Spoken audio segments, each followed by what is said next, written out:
Do you live in a state that has inspections? That must suck. Well, we don't have those here, but we do still have check engine lights. Quite a few of them, in fact, probably because we don't have the inspections. My car has a check engine light, and it's fairly annoying, even though I currently have one on... Wait, no, there it is. Yeah, branding. How about that? My car currently has a P0420, which is the code for the rear O2 sensor. It also has a cycling set of codes for the main front O2 sensor. So what I'm gonna do today is go under, oh wait, there we go. Wait, which way is less confusing? I actually don't know. Either way, I'm going under the Honda and we're gonna swap out the O2 sensors for some new ones now that they finally got here. So come along with me on this adventure with an offset O2 sensor socket and a Harbor Freight ratchet.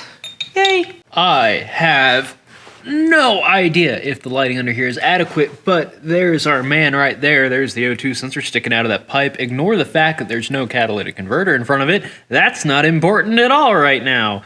What is important is, that looks like a fairly new O2 sensor. I think that it got gummed up with some fuel additives the previous owner used. Something else I'm noticing is it is really, really dry under here. There's no oil leaks whatsoever. Spooky, if I'm honest. 5 minutes in and out, just like that lower O2 sensor. And yeah, it's got a bit of a strange color to it.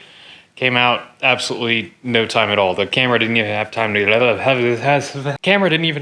go into standby mode. So let's head over to workbench. Is this the right one? Denso, yeah.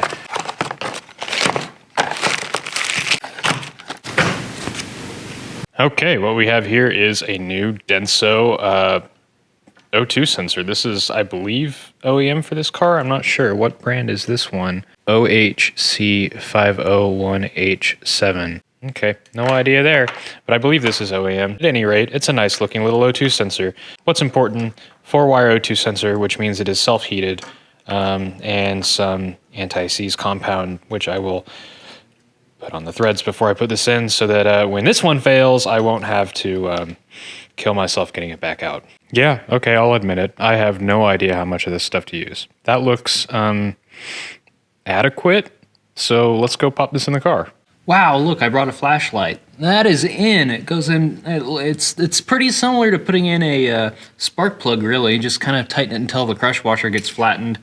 And there it is. And this wiring pigtail is a bit longer than stock, so it'll be pretty easy to plug in up there. And then we'll move to the one on the top. And bing, bang, boom, just like that, we're on top of the engine. And I probably should have done this part before I jacked the car up because I'm just too short to do that with the car elevated. But what is life if not a series of challenges? So here we go. We're gonna do the top O2 sensor. So there's our man right there behind the engine head and the top of the exhaust manifold. And let me tell you why the top O2 sensor and a Honda Insight is such a big deal. In most cars, the top and bottom O2 sensor, most older cars at least, are pretty much the same thing.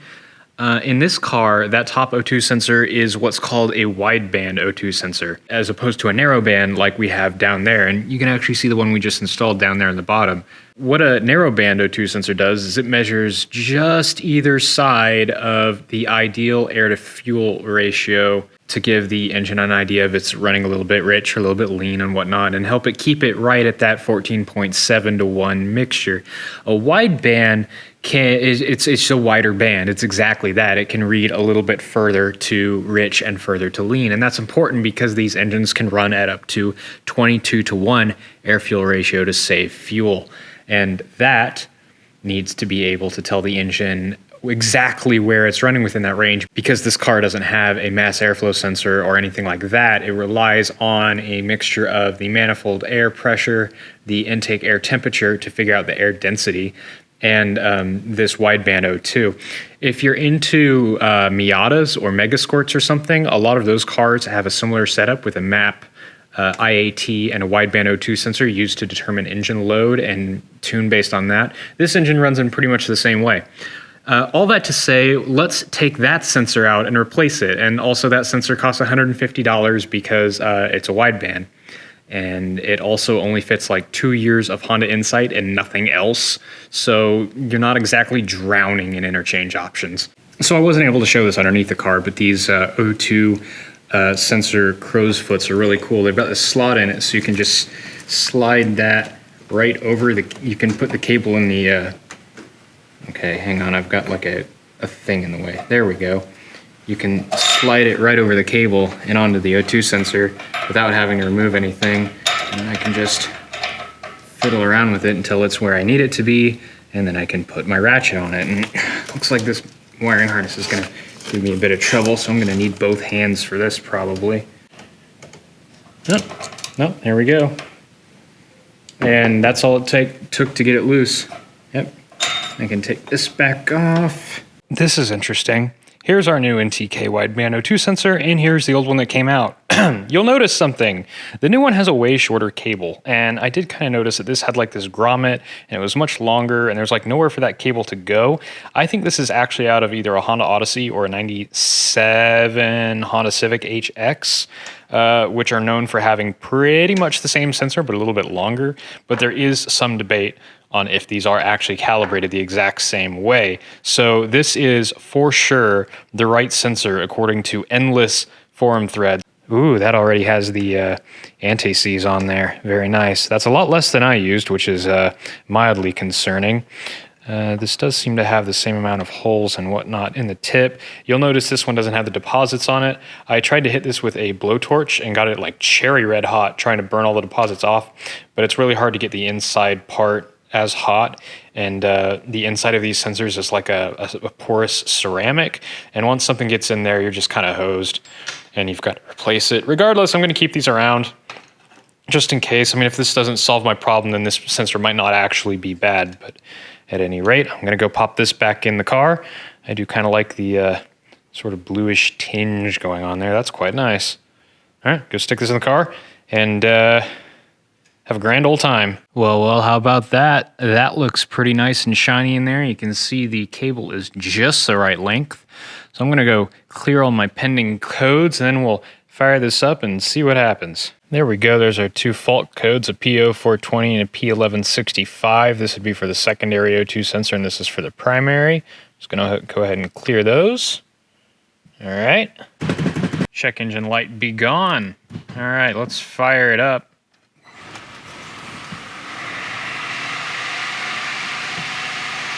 Look at that. No lights at all. Well, except for the seatbelt light, but that's operator error. Some other things I'm hoping to see from this, aside from no more check engine light, is increased fuel economy and power and smoothness. If the car isn't able to accurately determine what air-fuel ratio it's running at, it's going to run at the wrong air-fuel ratio, which is not optimal, and you're going to see that unoptimalness manifest itself in several different areas. Well, all areas, really. It's going to affect everything. It's pretty expensive for this car because of that wideband, but effectively for $200, hopefully this will just completely transform the car, but I'll have to drive it for a few days to find out, so we'll have to check back in on that later. But that's not everything I wanted to do to this car today, because see, there's another fairly glaring thing a lot of people have asked me about. The red door. Except I'm kidding. It's actually the tow bar, like you probably thought it was. Yes, the tow bar, also known as an anti-theft system and a weapon for seeking out and destroying your shins.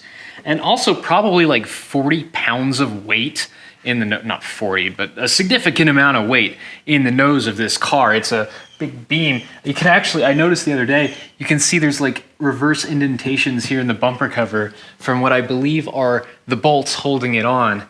Yeah, looks like that's the case. I actually tried to remove this and tried to make a video about it, but I failed miserably because I was doing it with the car on the ground, which you're supposed to be able to do, but it looks like there's some like non-factory fasteners under there.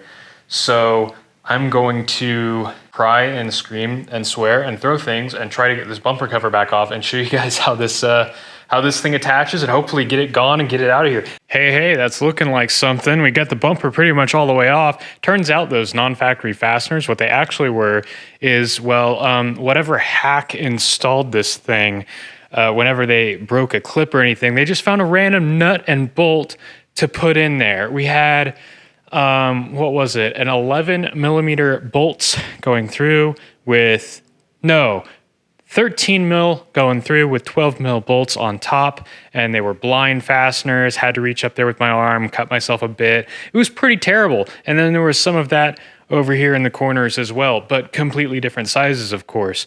But anyway, enough about things that make me angry. Oh, hey, it just comes right off. Okay.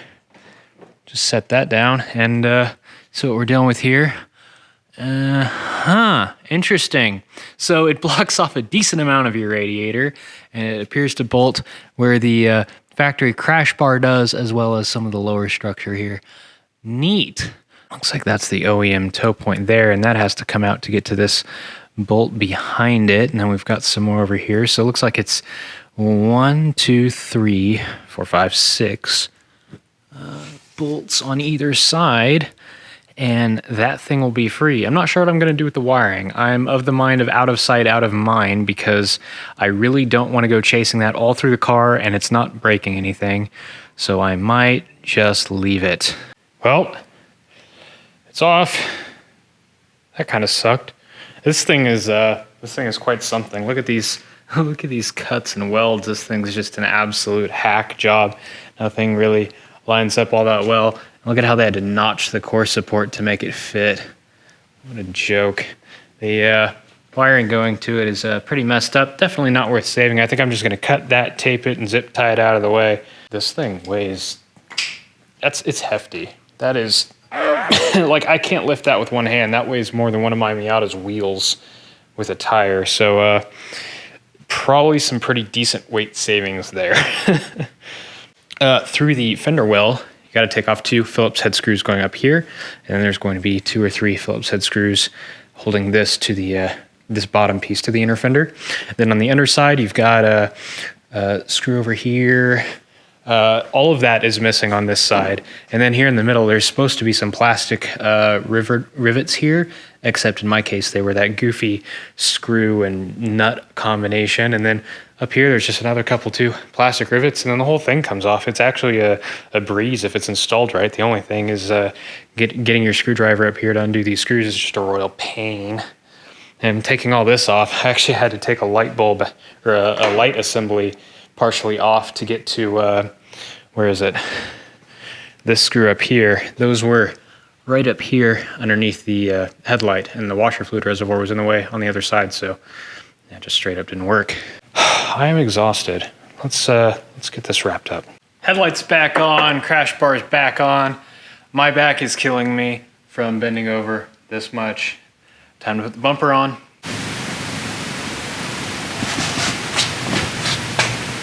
Well, how about that? All done.